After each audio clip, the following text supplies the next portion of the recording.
முன்பு ஆபிரகாமின் காலத்தில் ஏற்பட்ட பஞ்சத்தை தவிர மேலும் ஒரு பஞ்சம் நாட்டில் உண்டாயிற்று. ஈசாக்கு பெலிஸ்தியரின் மன்னன் அபிமெலேக்கை காண கொராருக்கு சென்றார். அப்பொழுது ஆண்டவர் அவருக்கு தோன்றி, எகிப்து நாட்டிற்கு நீ போகாமல் நான் உனக்கு காட்டும் நாட்டிலேயே தங்கியிரு. அந்நாட்டில் நீ அந்நியனாய் வாழ்வாய். நான் உன்னோடு இருந்து உனக்கு ஆசி வழங்குவேன்.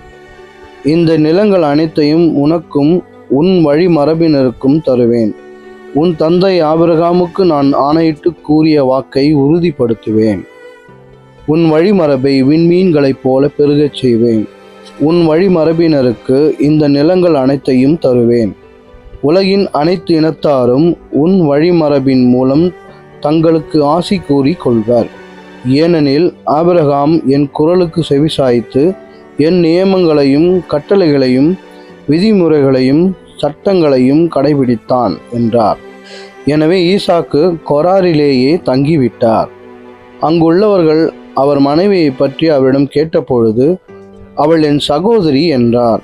ஏனெனில் ரெபெக்கா பார்வைக்கு அழகுள்ளவராய் இருந்ததால் அவ்விடத்து மனிதர் தம்மை கொல்வார்கள் என்று நினைத்து அவள் என் மனைவி என்று சொல்ல அஞ்சினார். பல நாட்கள் அவர் அங்கு வாழ்ந்த பின் ஒரு நாள் பெலிஸ்தியரின் மன்னன் அபிமெலேக்கு சாளரம் வழியாக பார்க்க நேர்ந்தபோது ஈசாக்கு தம் மனைவி ரெபெக்காவை கொஞ்சிக் கொண்டிருந்தார். உடனே அபிமெலேக்கு, அவள் உன் மனைவி என்று தெளிவாய் தெரிகிறதே, பின் ஏன் அவள் உன் சகோதரி என்று என்னிடம் சொன்னாய் என்று கேட்டான்.